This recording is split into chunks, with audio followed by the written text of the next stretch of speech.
The archive project মানে United state of আমেৰিকাৰ যিটো টেক্সাছত থকা ইউনিভাৰ্চিটি আৰু ইউনিভাৰ্চিটি অফ অৰেগন মিলি পেলাই বহুতখিনি কাম কৰি আছে আৰ্কাইভ প্ৰজেক্টত বড়ো ভাষাটো প্ৰিজাৰ্ভ কৰিবৰ কাৰণে।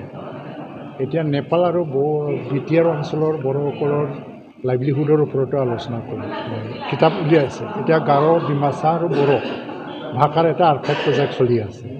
এই NIB সফল হ'ব গৈ আছে। প্ৰথমতে NIBটো এটা ৰিচাৰ্চ মানে ৱৰ্ক কৰিবৰ কাৰণে স্থাপন কৰা হৈছিল 2003 চনত হ'ব লাগে। ৰিচাৰ্চ স্কলাৰ আৰু থিংকাৰ যিবিলাক ৰাইটাৰ গেট টুগেডাৰ কৰি পেলাই আমি এটা নতুন গৱেষণাৰ দিশে যাব লাগে। এইটো এটা গতানুগতিক নহয়, অলপমান চাইণ্টিফিক বিজ্ঞানসন্মত গৱেষণা। আমি সমাজক, জাতিক, ভাষা, সংস্কৃতিক ওপৰলৈ লৈ যাব লাগে, আগলৈ লৈ যাব লাগে, পিছুৱাই লৈ যাব লাগে।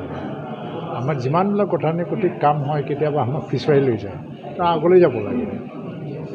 NIBয়ে এনেকৈ বহুতখিনি কাম কৰিছে। এতিয়া ফেল'শ্বিপ দিছে বা ৰিচাৰ্চ কাম দিছে। সেইকাৰণে দ্য আৰ্কাইভ প্ৰজেক্ট মানে ইউনাইটেড ষ্টেট অফ আমেৰিকাৰ যিটো টেক্সাছত থকা ইউনিভাৰ্চিটি আৰু ইউনিভাৰ্চিটি অফ অৰেগন মিলি পেলাই বহুতখিনি কাম কৰি আছে আৰ্কাইভ প্ৰজেক্টত বড়ো ভাষাটো প্ৰিজাৰ্ভ কৰিবৰ কাৰণে। এতিয়া নেপাল আৰু বিটিআৰ অঞ্চলৰ বড়োসকলৰ লাইভলিহুডৰ ওপৰতো আলোচনা কৰি কিতাপ উলিয়াইছে। এতিয়া গাৰো, ডিমাচা আৰু বড়ো ভাষাৰ এটা আৰ্কাইভ প্ৰজেক্ট চলি আছে।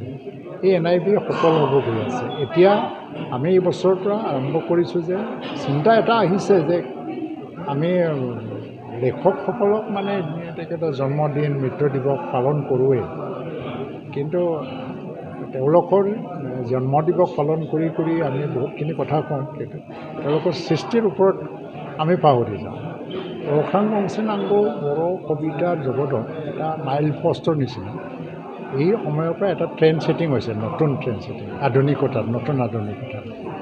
আৰু হাগ্ৰাগুদুনী মই যিটো শ্বৰ্ট ষ্টৰী, নীলকমল ব্ৰহ্ম, যাক আমি বড়ো শ্বৰ্ট ষ্টৰীত মফাচা বুলিও এটা সন্মান দিছিলোঁ, যে 300 এটি চুটি গল্প লিখি পেলাই, যাত মানে ফ্ৰান্সৰ মফাচাই যিটো এটা ৰেকৰ্ড গঢ়ি তুলিছিল, তেওঁ আমাৰ এটা আধুনিক চুটি গল্পৰ এটা মফাচা বুলি আমি অভিহিত কৰিছিলোঁ।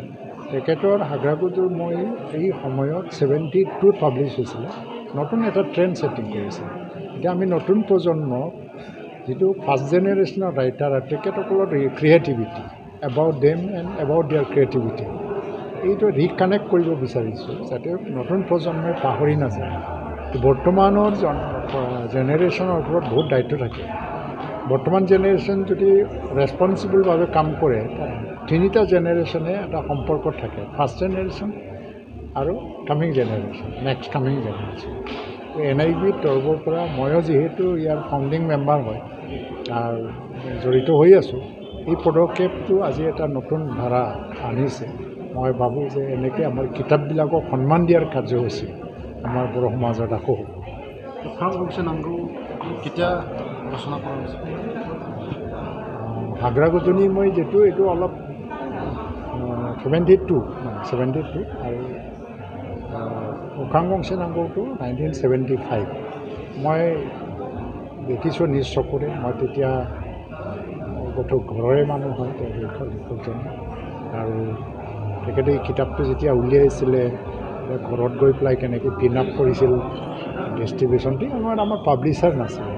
এই কিতাপটো তেওঁ এটা সেই সময়ত বড়ো সমাজৰ যিটো অৱস্থা আৰু গোটেই বিশ্বত এটা সংগ্ৰাম চলি আছিল যে মানে যিসকল গৰীব শ্ৰেণী আৰু যিসকলে ধনী শ্ৰেণী, নিষ্পেষিত শোষিত মানুহবিলাক বেছি আছিলে, তেওঁলোকৰ সংগ্ৰাম, এই সংগ্ৰামটো লৈ পেলাই বহুত চিন্তাধাৰা জন্ম লৈছে পৃথিৱীত।